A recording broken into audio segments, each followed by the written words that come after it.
just a quick question.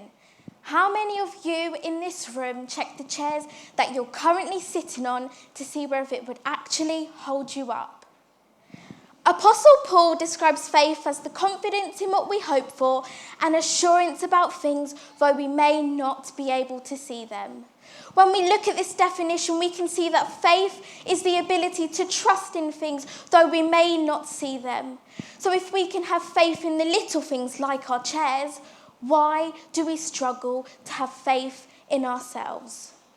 The hardest time in my life was when my father left and my parents separated. As a 7-year-old girl, I had not just lost faith in myself, but I had allowed every part of me to be consumed by fear. But through faith, all things are possible. Through faith in themselves, Leicester City were able to shock the nation and, to the disappointment of some in this room, win the Premier League.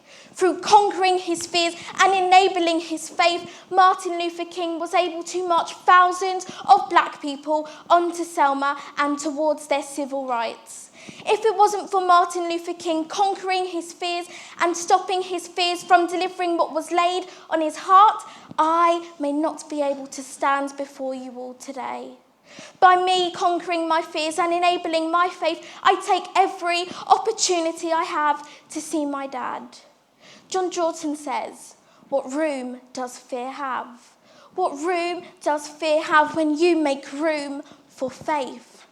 What room does fear have when you let your past be your past and your future has no limits? When people can talk all they want, but their opinion doesn't matter, and when your failures are nothing more and nothing less than the road to which you will walk your path to success?" Ladies and gentlemen, I stand before you today to tell you what I wish someone told me 8 years ago. Don't let your fears define you, but let your faith take over, because when you allow your faith to take over, the world is truly your oyster. By me conquering my fears, I read in the Bible of 4 words mentioned 365 times: do not be afraid. We need to hear words like that every single day of the year before we stand and say, I have nothing to be afraid of. So, ladies and gentlemen, I leave you with this final question. What are you afraid of?